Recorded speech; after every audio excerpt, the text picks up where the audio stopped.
We are going to discuss basic mycology today with you. It's part of the foundation module, but to mycology now. So the lecture objectives of today's lecture are that you will be able to understand the basic concepts of mycology and describe the structure and growth of fungi, and we'll briefly discuss and explain pathogenesis, and then we'll get into details of fungal toxins and allergies. So what basically are fungi? They are eukaryotic organisms having two medically important structures, and their cell wall is entirely different, which is consisting of chitin, which is a polysaccharide, and it is insensitive to antibiotics like penicillin because their structure is different. So these antibiotics will not have any effect on fungal surface, which are potent cell wall blockers of bacteria. So you have to keep this in mind that fungi are entirely different structures. They are eukaryotic and their cell wall is different. Then their cell membrane contains ergosterol, which is different from humans obviously, because in humans we have cholesterol, but in fungi there is ergosterol, and that is why it is used for the treatment in potent antifungal drugs like amphotericin B and azoles, fluconazole, ketoconazole. They act by blocking the ergosterol synthesis. So what are the types of fungi? Basically they are broadly classified into two forms: yeast form and mold form. Yeast, they are single cell and they reproduce by asexual budding. And mold, on the other hand, are long filament or hyphal structures that form a meshwork, which is called mycelium. And these hyphae themselves can be of further two types, like septate and non-septate hyphae. So you have to remember that yeast are single cellular, unicellular, and their mode of reproduction is different, which is asexual budding, while molds are different and they have a hyphal or mycelium form. And then further, molds have two different types of hyphae, can be septate hyphae or non-septate hyphae. Then there is another type of fungi which are called dimorphic fungi. Because they are called dimorphic because they can grow at two different temperatures, at body temperature as well as at environmental temperature. We will not talk about dimorphic fungi in this lecture, but in later lectures they will be talked about. But today we are discussing only the basic things. Antiphagocytic, and they can be antigenic in nature. Their structure is very multi-layered and comprises of 90% of chitin in it, and the other 10% is comprising of proteins and glycoproteins. So the function of the cell wall again is, it is providing the shape and rigidity and strength from the osmotic pressure. Then after the cell wall there is cell membrane, and in fungi the cell membrane is different. Obviously it is bilayered phospholipid comprising of ergosterol and zygosterol. There are two structures in it, and their function of the cellular membrane of the fungi is also protects the cytoplasm, and it also regulates the intake and excretion of solutes, and it can also facilitate or stop capsule formation and cell wall synthesis. You'll further study the types of capsulated fungi are there, and then their cell membrane synthesis can be blocked by certain antifungal drugs for treatment of those fungal infections. So you have to know the function of the cell membrane and cell wall because they are important in terms of. Now we'll talk about fungal spores. What are fungal spores and what are its types? They are significant in identification of these fungi. And why do fungi produce spores? Because it is the mode of reproduction, that's the sexual reproduction. They produce sexual spores, and if there is asexual reproduction, they produce asexual spores. Then there is another type which is parasexual reproduction, which is utilized in genetic exchange, but we will not talk about it in detail because at your level, at undergrad level, all you have to know is sexual and asexual spores particularly, and how they are able to produce spores. Those fungi are termed as fungi imperfecti. Sporangiospore. Sporangiospore is a little different from the blast. Okay.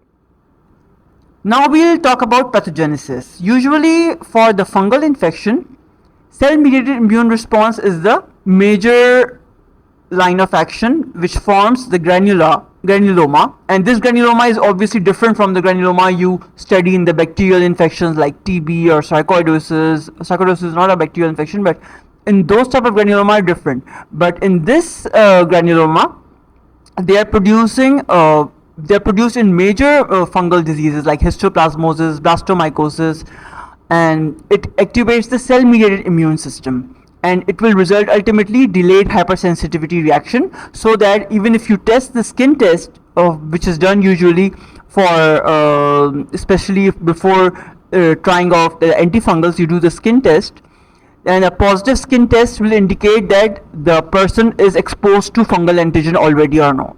This is usually done in the immunocompromised population when we see the HIV patients, or we are cancer patients who are terminally ill and they ultimately get fungal infections, and for their treatment when you have to choose the types of antifungal therapy, so we sometimes do the skin test to make sure there is no antigenicity to that. And then the fatty acids in the skin, they inhibit the dermatophytes growth, which is a protective mechanism provided to us by nature. But we will not talk about dermatophytes in this lecture, but in the successive lectures, Dr. Farhana will be talking about these superficial and systemic infections. And by nature, we have been given normal flora, and these normal flora of the skin and the mucous membrane, these are protective in the way that they suppress these fungi to grow. That is why we come across all the fungal infections in immunocompromised population, or if your skin barrier is lost for some reason, for like burns patients or some trauma patients, when your actual protection is lost, then these normal skin flora can gain access to the systemic sites and cause opportunistic infection. So you have to bear this in mind, that we're dependent on the cell-mediated immune response for the pathogenesis of delayed hypersensitivity reaction occurs in fungal infection. And many fungal diseases, especially the respiratory ones, in which the host defenses are mucus, and when they are inhaled by nasopharynx, or if the fungi are trapped in the fungal spore formation in our lungs because of the alveolar macrophages, then what the body response is, it ends up producing IgG and IgM antibodies in response to these fungal spores which are entrapped in our respiratory system. And then obviously our cell mediated immunity comes into action, and it responds by being protective, and it tries to reactivate our system so that the dissemination of the fungal disease is not happening. Biological stains are latex agglutination stains, which are not available all the time, and they are expensive as well. And we'll talk about the fungal toxins and allergies. This is the second part of our lecture. Certain fungi cause disease by releasing their fungal toxins, and this disease is called mycotoxicosis. It's caused by the ingestion of the toxins. An classical example is the mushroom poisoning, which is caused by Amanita mushrooms. They produce toxins that are hepatotoxic, and they also produce ergotamine that produces vascular and neurological effects. Aflatoxins, which are produced by Aspergillus, can also cause hepatic carcinoma in humans. And there are certain people who are very allergic to the fungal spores, especially when there is construction going around, and then because of the construction of the buildings, these Aspergillus spores are very prone to get spread in the vicinity, and people get allergy because of that, and it causes bronchoconstriction. And it is also accompanied by eosinophilia, and there will be veal and fair skin reaction, which causes immediately hypersensitivity response. And these toxins can cause disease either by ingestion and then either by allergy because of the fungal spores. So we already talked about the mushroom poisoning, which is caused by Amanita mushrooms, and these fungi produce actually 5 types of toxins, but we'll discuss only 2 main types, which are very hepatotoxic, amanitin and phalloidin. And they are very potent hepatotoxins, and they can inhibit the cellular RNA polymerase, which prevents the messenger RNA synthesis and ends up disease. Another toxin which we will briefly discuss is ergotism, which is caused by a mold, Cleviceps purpurae, and it's usually present in the alkaloids के अंदर होता है, and ergotamine, it causes vascular and neurological effects, but it's not as common as the one which is mushroom causes. So in summary, what we discussed today, that yeast and mold are different. One is unicellular, one is multicellular, and then fungal cell wall is different because of its chitin, and there is no peptidoglycan which is present in bacteria. We have chitin in the fungi. That is why the antifungal drugs will be different, and antibacterial are not effective on fungi. Chitin is a polysaccharide which is composed of long chains of N-acetyl glucosamine, and the fungal cell wall contains other polysaccharides as well as like beta glucan. And the medically importance of beta glucan is that of the action of the antifungal drug caspofungin. It acts by blocking the beta glucan synthesis. Then we have the fungal cell membrane, which is different from the human cell membrane because there is ergosterol, not cholesterol.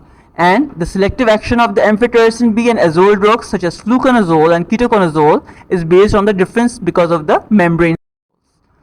So this summary again shows the major things which we discussed. You have to remember yeast being single cellular and the mode of sexual reproduction, asexual reproduction, and molds are going to grow like hyphae, and when they form a typical colony, it's called mycelium, and their mode of action, their mode of the multiplication is different. An important exception is Candida albicans, which is part of a normal flora because it's living on our skin harmoniously. But if the skin is damaged, it can cause opportunistic infection, which will be discussed later. And the classification of fungi is based on the sexual spores. And fungi that do not form the sexual spores are called the imperfect or fungi imperfecti. That's about it. Thank you very much. If you have any questions, you can post a comment. Thank you.